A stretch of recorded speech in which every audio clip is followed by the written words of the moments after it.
Ay punas ko pala ng madaling araw yung jacket ko na to, kaya po naninilaw. Inakala ko matatanggal lang siya sa paglalaba. Yun pala ay hindi. Yung parte kasi ng makina na nasagi ko niyan, may mga tulo pala ng hydraulic oil, kaya napakahirap tanggalin.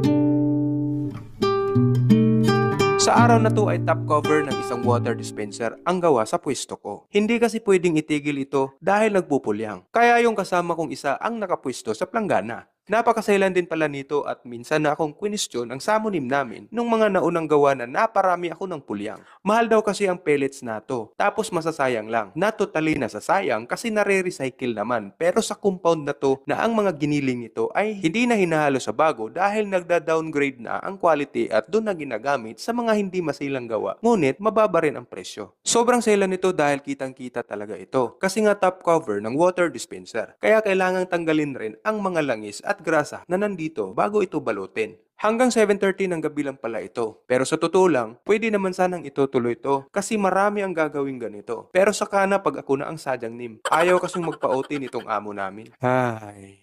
Mula sa water dispenser, dito naman ako sa inodoro. Isa pang maselang produkto. Uupuan at papatungan lang naman. Tatlong makina pala ang sabay-sabay kong hinahawakan dito. Kasama sa tatlo na yon, itong parts ng isang brandang appliance na Kuwait. At itong shutter door din na hindi ko alam kung para sa aircon ba to or para sa blower. Sakto lang din naman yung busy ko sa araw na to dahil ako rin ang taga-kamada at taga-kahon ng mga planggana. Bali pink na pala ang kulay nito ngayon dahil natapos na yung white nung isang araw. Nung pag-out ko ay kumain talaga ako ng marami dahil sobrang nagugutom ako at nagkikrave naman ako sa kimchi na bigay ni Samonim.